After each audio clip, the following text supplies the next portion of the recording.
Assalamualaikum warahmatullahi wabarakatuh. Kami dari kelompok 11 ingin mempresentasikan tentang kesalahan dalam berbahasa. Sebelumnya, izinkan saya untuk memperkenalkan anggota dari kelompok 11. Yang pertama, saya sendiri, Muhammad Samsul Setiawan, sebagai moderator. Kemudian ada Hegi Fergiawan. Selanjutnya ada Tri Arum, Miftahul Khair, dan Fitri Larasati. Baik, selanjutnya kita ke pembahasan. Yang pertama adalah pengertian kesalahan dalam berbahasa. Kesalahan berbahasa adalah pemakaian bentuk-bentuk tuturan berbagai unit kebahasaan yang meliputi kata, kalimat, paragraf yang menyimpang dari sistem kaidah bahasa Indonesia baku, serta pemakaian ejaan dan tanda baca yang menyimpang dari sistem ejaan dan tanda baca yang telah ditetapkan sebagaimana dinyatakan dalam buku ejaan bahasa Indonesia yang disempurnakan. Kemudian selanjutnya ada contoh 15 kesalahan yang sering terjadi dalam berbahasa Indonesia. Kesalahan yang sering terjadi dalam berbahasa Indonesia, yang pertama ada kata merubah. Seharusnya ditulis dan diucapkan mengubah, karena asal katanya ubah bukan rubah, ditambah imbuhan me dengan variasi bentuk morfem meng. Seperti contoh kalimat trik merubah hidup dengan kekuatan kata-kata. Kata rubah, kata merubah harus diganti dengan kata mengubah. Trik mengubah hidup dengan kekuatan kata-kata. Yang kedua ada kata antri.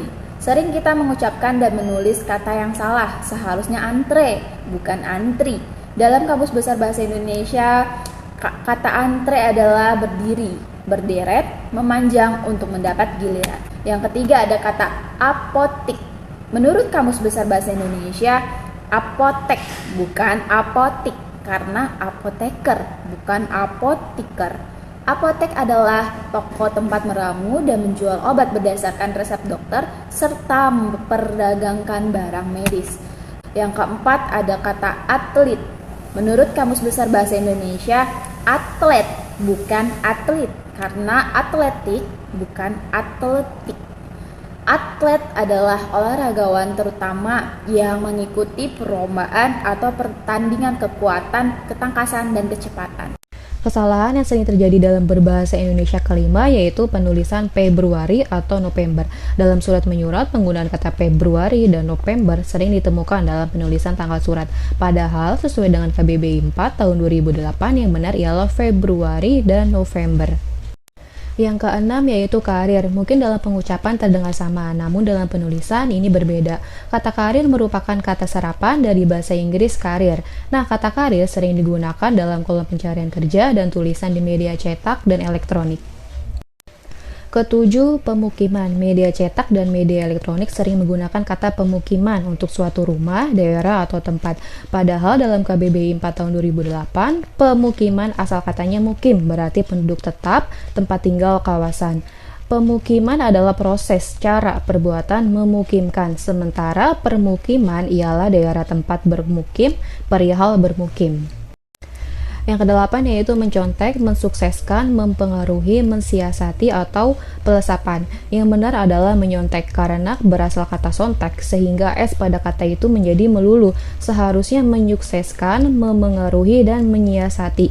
Karena peluluhan terjadi disebabkan kata kerja tersebut diawali huruf S dan P. Lengkapnya yaitu KTSP. Seperti dalam kata memaku bukan mempaku, menaruh bukan mentaruh, menyukai bukan mensukai, dan mengoleksi bukan mengkoleksi.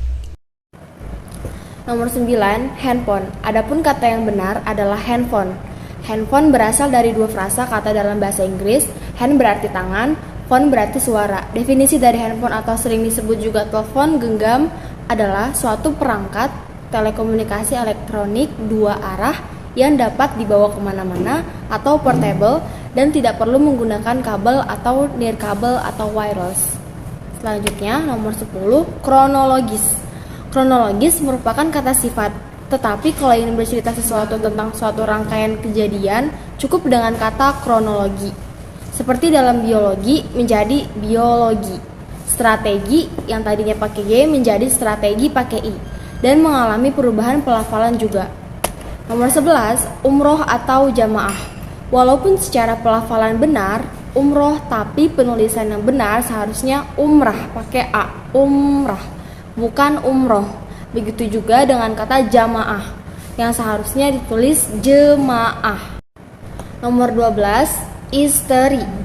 Penulisan yang benar adalah istri pakai I, bukan istri pakai E. Sama halnya dengan kata asli pakai I, bukan asli pakai E. Menurut Kamus Besar Bahasa Indonesia, istri adalah seorang perempuan yang telah memiliki suami atau yang telah menikah. 13. Dijual. Yang benar adalah dijual, karena di pada kata itu berfungsi sebagai awalan. Seperti dipukul, bukan dipukul. Dimakan, bukan dimakan. Di yang diikuti kata kerja ditulis bersambung, tidak dipisah. Di baru ditulis terpisah jika berfungsi sebagai kata depan atau preposisi, yaitu jika setelah di diikuti dengan kata benda atau yang menunjukkan tempat, misalnya di jalan, di desa, di pangkuan, di Jakarta, di piring, di tangan. 14. Wakaf. Menurut Kamus Besar Bahasa Indonesia atau KBBI, yang benar adalah wakaf dengan menggunakan huruf K, bukan wakaf dengan menggunakan huruf Ki. Wakaf adalah tanah negara yang tidak dapat diserahkan kepada siapapun dan digunakan untuk tujuan amal. 15. Ada stiker.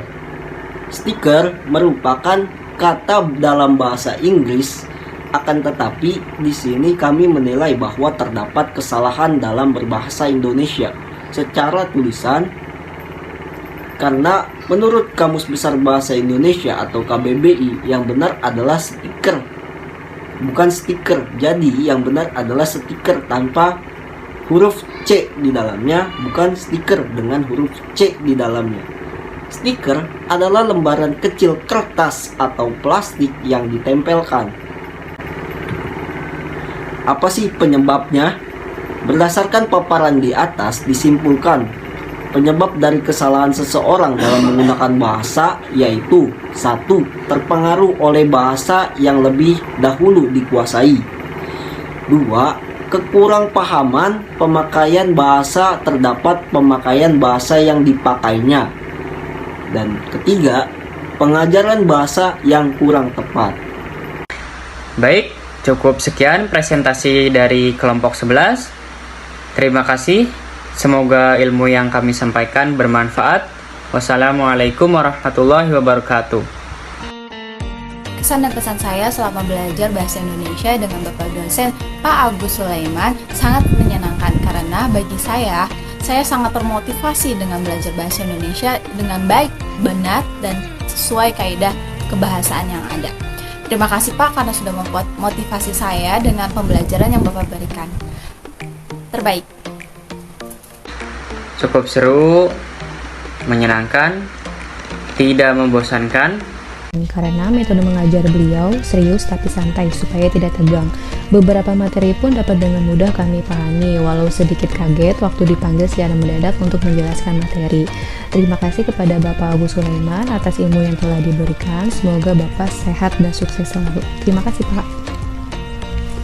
Pesan saya kepada Bapak Agus Sulaiman, semoga kedepannya Bapak tetap konsisten untuk memperkenalkan bahasa Indonesia ke kancah internasional.